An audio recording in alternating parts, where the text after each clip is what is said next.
السلام علیکم ورحمۃ اللہ وبرکاتہ۔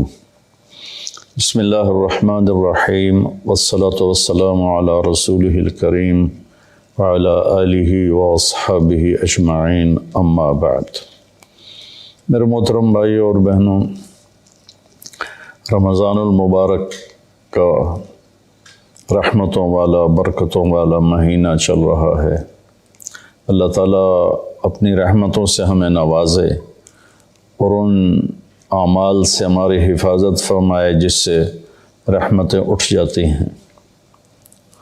ابھی ایک حدیث میرے ذہن میں آئی جب میں ریکارڈنگ کے لیے آ رہا تھا، میں نے چاہا آپ سے بھی شیئر کروں۔ یہ دو حدیثیں ہیں، ان کو جمع کر کے میں ایک نتیجہ اخذ کرتا ہوں، وہ آپ کے سامنے پیش کرتا ہوں۔ اللہ کے نبی صلی اللہ علیہ وسلم مدینہ میں تھے تو جبریل انسانی شکل میں آئے اور آپ کے سامنے اتحیات کی شکل میں بیٹھ گئے اور آ کر آپ سے پوچھا مل اسلام، یا رسول اللہ اسلام کیا ہے؟ عمر رضی اللہ تعالیٰ عنہ فرماتے ہیں کہ ایک نوجوان تھا، وہ آ کے مجلس میں بیٹھا تو شدید و بیاض الثیاب و شدید و سواد الشعر لا یرى علیہ اثر السفر ولا یعرفہ منا احد۔ ایک نوجوان آیا، سفید کپڑے، اس سے اندازہ ہوا کہ مسافر نہیں ہے، کیونکہ اس زمانے کا سفر تو کپڑے سارے ہی خراب کر دیتا تھا، اور اگر وہ مسافر نہیں تو لا یعرفہ منا احد، ہم میں سے کوئی اس کو پہچانتا بھی نہیں۔ اور آ کر وہ آپ کے سامنے اتحیات کی شکل میں بیٹھا اور اپنے ہاتھ یہاں رکھ لیے، اور اگر آپ سے کہتا مل اسلام، یا رسول اللہ اسلام کیا ہے؟ تو آپ نے فرمایا شہادت لا الہ الا اللہ محمد رسول اللہ و اقام الصلاۃ و ایتاء الزکاۃ و صوم رمضان وحج البیت من استطاع الیہ سبیلا۔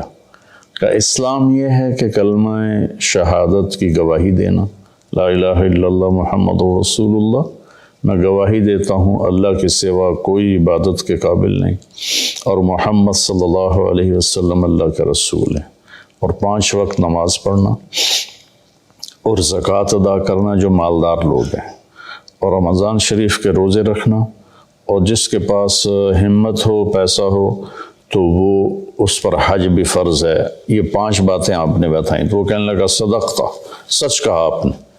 تو عمر رضی اللہ عنہ فرماتے ہیں کہ ہمیں بڑی حیرت ہوئی، یسألو یصدقہ، کہ سائل بن کے سوال بھی کرتا ہے اور پھر آگے یہ بھی کہتا ہے آپ نے ٹھیک کہا۔ پھر اس نے پوچھا مل ایمان، یا رسول اللہ ایمان کیا ہے؟ تو آپ نے فرمایا ان تؤمن باللہ و ملائکتہ و کتبہ و رسلہ و بالبعث بعد الموت۔ ایمان یہ ہے کہ تو اللہ پر ایمان لائے، اس کے فرشتوں پر، اس کی کتابوں پر، اس کے رسولوں پر، اور موت کے بعد اٹھائے جانے پر، کہ موت کے بعد ایک زندگی ہے جس میں فیصلہ ہوگا اچھے اور برے کا۔ کہنا صدق تھا، آپ سچ کہتے ہیں یا رسول اللہ۔ حدیث تو آگے بھی چلتی ہے، تو خیر وہ بھی بتا دیتا ہوں، بڑی اہم ہے۔ متی تقوم الساعہ، یا رسول اللہ قیامت کب آئے گی؟ تو آپ نے فرمایا مل مسئول عنہا بعلم من السائل، میرے دوست یہ دنیا میں کسی کو نہیں پتہ سوائے اللہ کے کہ قیامت کب آئے گی۔ تو کہنے لگا اخبرنی عن اماراتها، مجھے اس کی نشانیاں بتائیں۔ تو آپ نے ارشاد فرمایا کہ ان تر الحفاة الرعاة العالة رعاء الشاء يتطاولون في البنيان وان تلد الأمة ربتها۔ تو آپ نے 2 نشانیاں بتائیں۔ فرمایا جب تو دیکھے عرب کے بدو ننگے پیر چلنے والے اور بکریاں چرانے والے بڑی بڑی بلڈنگوں کے مالک بن جائیں اور ایک دوسرے کے ساتھ مقابلہ کریں، میری بلڈنگ کی منزلیں زیادہ ہیں، اس کی کم ہیں، اس کی کم ہیں، میری زیادہ ہیں۔ ایک یہ بتائی، اور دوسری یہ بتائی جب تو یہ دیکھے کہ بیٹیاں بھی ماؤں کو ذلیل کرنے لگ جائیں یہ خاص طور پر بیٹی کا ذکر کیا کہ بیٹے عام طور پر زیادہ سرکش ہوتے ہیں اور بیٹیاں اکثر دھیمے مزاج پر ہوتی ہیں، ماؤں کا ساتھ دیتی ہیں. تو آپ نے فرمایا خاص طور پر جب بیٹیاں بھی ماؤں کو ذلیل کریں.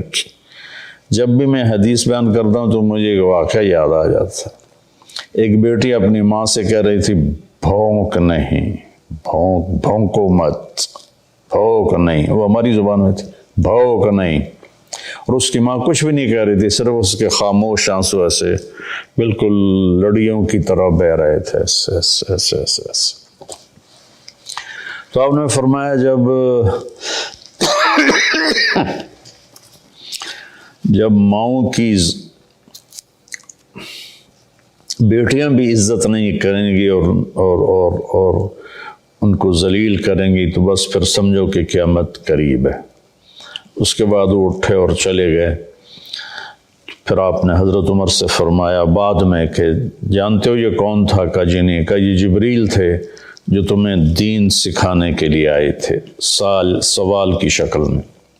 تو یہاں اسلام کا جواب آتا ہے 5 ارکان اور ایمان کا جواب آتا ہے 5 عقیدے. اللہ پر، ملائکہ پر، کتابوں پر، رسولوں پر اور موت کے بعد کی زندگی پر. یہ 5 ہی اور 5 ہو. یہ ایمان 5 عقیدے اور اسلام 5 اعمال. لیکن آخری حج میں جب اسلام مکمل ہو چکا ہے، پورا دین نازل ہو چکا ہے، الیوم اکملت لکم دینکم واتممت علیکم نعمتی ورضیت لکم الاسلام دینا، یہ عرفات میں یہ آیت نازل ہو چکی ہے اور دین کے مکمل ہونے کی خوشخبری دی جا رہی ہے. صرف اسی امت کو یہ خوشخبری ملی اور کسی کو نہیں ملی. تو وہاں عمر بن عبسہ رضی اللہ تعالیٰ عنہ ایک صحابی ہیں جو حج میں ہی شریک ہوئے. پہلے مکہ میں آئے تھے تو آپ نے کہا ہم بہت کمزور ہیں، ابھی چلے جاؤ، جب اللہ ہمیں طاقت دے گا پھر آ جانا. تو یہ کلمہ پڑھ کے چلے گئے اور پھر یہ آئے جب آپ حج میں تھے. تو انہوں نے حجۃ الوداع میں سوال کیا. کس جگہ پر یہ ہو سکتا کہیں لکھا ہو، مجھے یاد نہیں. کہ یا رسول اللہ مل اسلام. اب جبریل مل اسلام اور یہ بھی کہہ رہے ہیں مل اسلام. جبریل کے جواب میں 5 اعمال: کلمہ، نماز، روزہ، حج، زکوٰۃ. یہاں کیا ہو رہا ہے؟ مل اسلام. یا رسول اسلام کیا؟ اب اسلام مکمل ہو چکا ہے. جبریل، حدیث جبریل میں پہلی بنیاد کو بتایا ہے کہ یہ 5 اعمال بنیاد اسلام ہیں، یہ نہ ہو تو اسلامی نہیں ہے.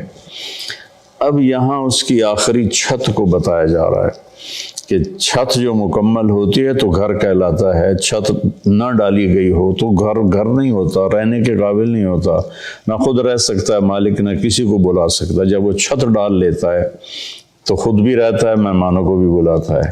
تو اب یہ جو حدیث پاک ہے نا، یہ اسلام کی آخری چوٹی کو بتا رہی ہے. وہ کہتا ہے مل اسلام. ایک اس قسم کا سوال ہے، جواب 2 ہیں. آپ نے کہا اطعام الطعام ولین الکلام. اسلام ہے کھانا کھلانا اور میٹھا بولنا. سبحان اللہ. اللہ تعالیٰ کو سخاوت پسند ہے. سخی سے اللہ کو پیار ہے، چاہے وہ فاسق ہی کیوں نہ ہو. اور بخیل سے اللہ تعالیٰ کو پیار نہیں ہے، چاہے وہ تہجد گزار ہی کیوں نہ ہو. جو پیسے کا پجاری ہے، یحسب مالہ اخلد ان مالہ اخلدا جمع مالا وعددا. تو یہ اللہ کو انتہائی ناپسند ہے جو پیسے جوڑ کے نہ اپنے اوپر خرچ کرتا ہے، نہ بچوں پہ خرچ کرتا ہے، بس مال بڑھا رہا ہے، کاروبار بڑھائے جا رہا ہے.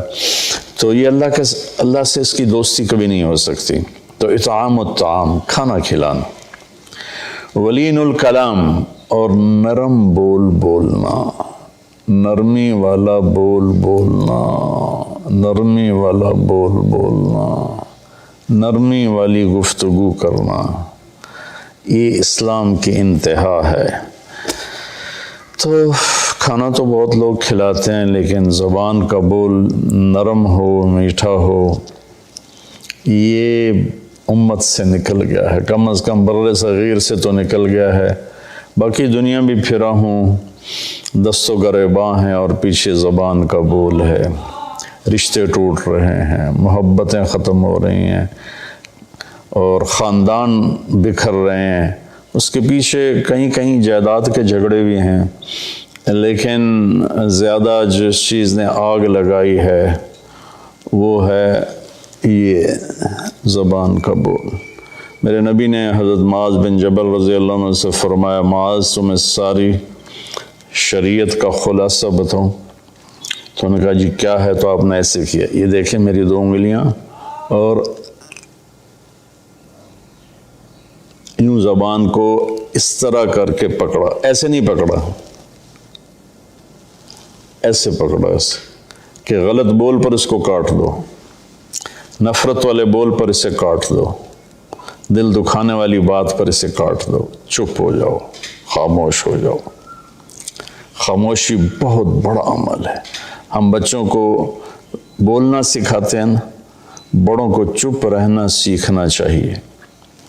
لقمان علیہ السلام کا فرمان ہے، بیٹا میں چپ رہنے پہ کبھی نہیں پچھتایا، میں جب بھی پچھتایا اپنے بول پہ پچھتایا۔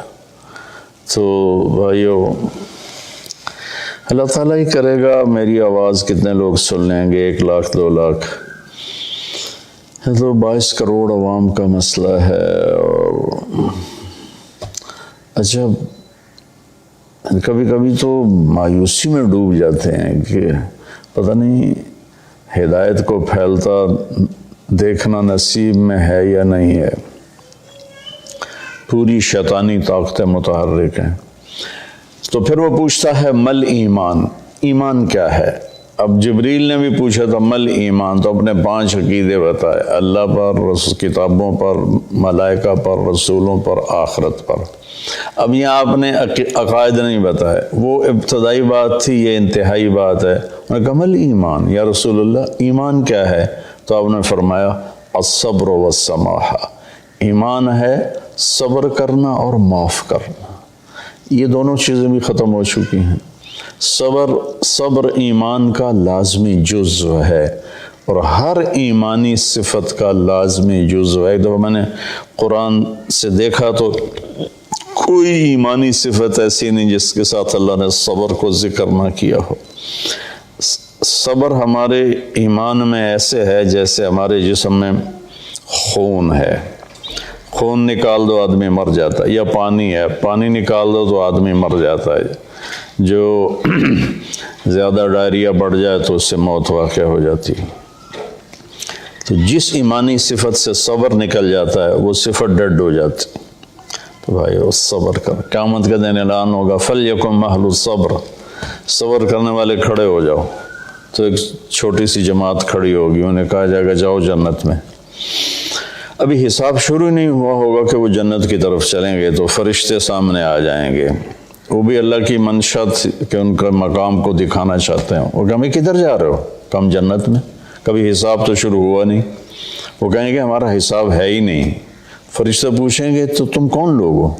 کہیں گے ہم صبر والے ہیں، اس میں مرد اور سارے شامل ہوں گے۔ جس نے بھی صبر کے ساتھ اپنا وقت گزارا، اپنے ہونٹوں کو سی لیا، پی جائے ایام کی تلخی کو بھی ہنس کے ناصر، غم کو سہنے میں بھی قدرت نے مزہ رکھا ہے۔ تو وہ کہیں گے ہم صبر والے ہیں۔ وہ کہیں گے تمہارا کیا صبر تھا؟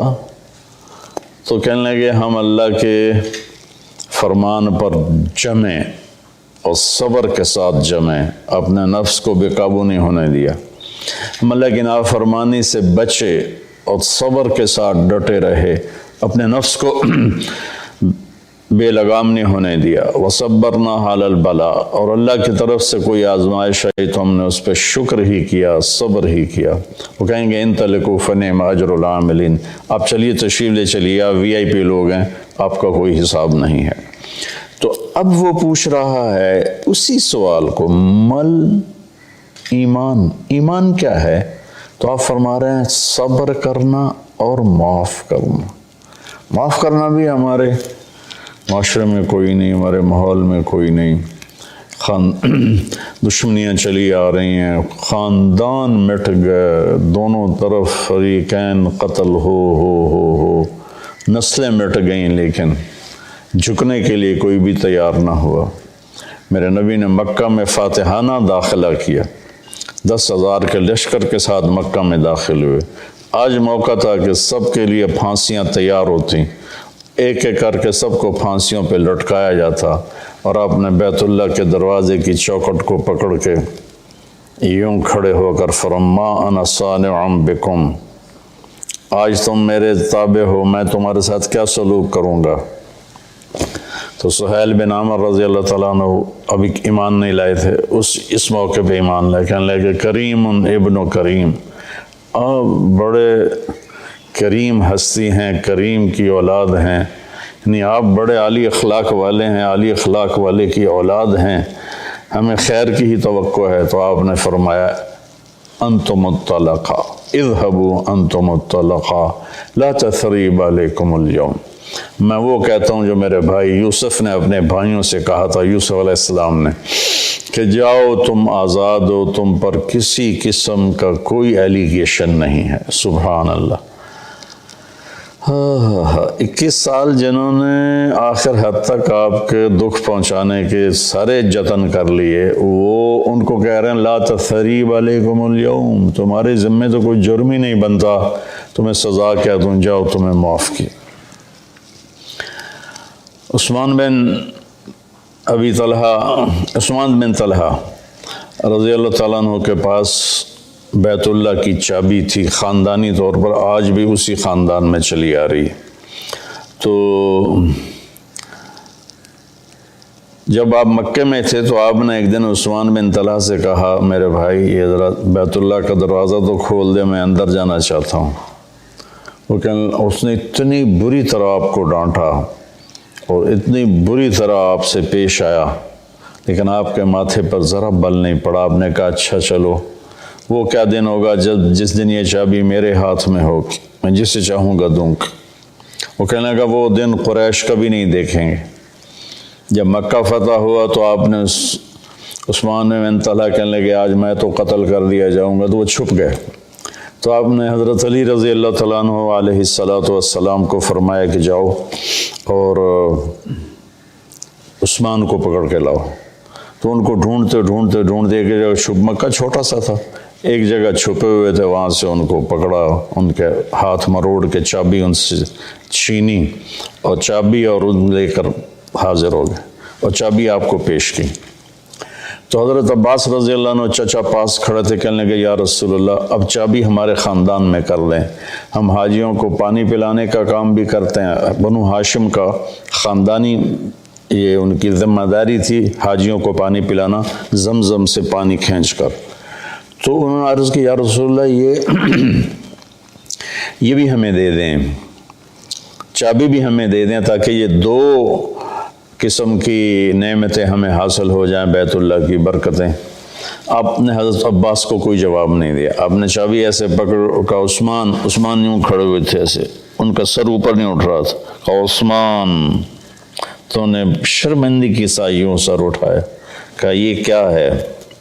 وہ خاموش رہے، کہا دیکھیے وہ چابی ہے جو میں نے کہا تھا، وہ کیا دن ہوگا جب یہ میرے ہاتھ میں ہوگی، اور یہ لو میں تیرے ہاتھ میں پکڑا رہا ہوں، قیامت تک یہ چابی تیری نسل میں رہے گی، کبھی تجھ سے کوئی لے نہیں سکے گا۔ سبحان اللہ۔ اب اس کا سلوک دیکھیں اور اللہ کے محبوب کا سلوک دیکھیں، کتنا تضاد ہے، کتنا فرق ہے۔ تو عثمان رضی اللہ عنہ کی اولاد نہیں تھی، تو چابی ان کے بھائی شیبہ بن طلحہ کی طرف منتقل ہوئی، اور وہ چابی آج تک چلی آ رہی ہے شیبہ بن طلحہ رضی اللہ عنہ کی نسل میں۔ کچھ سال پہلے اس کے متولی تشریف لائے تھے، ایک نکاح میں نے پڑھایا تھا تو اس میں وہ شریک تھے، تو میں نے آدھا بیان عربی میں کیا، آدھا اردو میں کیا، اسی کا ترجمہ اردو میں یا اردو والے کا ترجمہ عربی میں کر کے بہت خوش ہوئے تھے، وہ بہت دعا دی تھی انہوں نے۔ تو آپ نے وہ چابی ان کے حوالے کی۔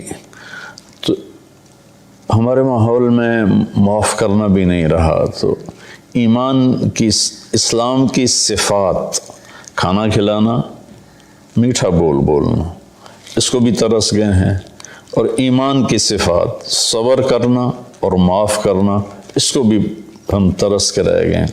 اس کے بعد اس نے پوچھا ای الاسلام افضل، سب سے اعلیٰ درجے کا اسلام کیا ہے؟ آپ نے جواب دیا تھا کہ ای الایمان افضل، اس کا بھی آپ نے جواب دیا کہ انہوں نے پہلے پوچھا اسلام کیا ہے، پھر پوچھا ایمان کیا ہے، پھر پوچھا سب سے بہترین اسلام کیا ہے، تو آپ نے فرمایا من سلم المسلمون من لسانہ و یدہ، جو کسی مسلمان کو ہاتھ اور زبان سے تکلیف نہ پہنچائے، یہ سب سے بڑے ایمان والا ہے، سب سے بڑے اسلام والا ہے۔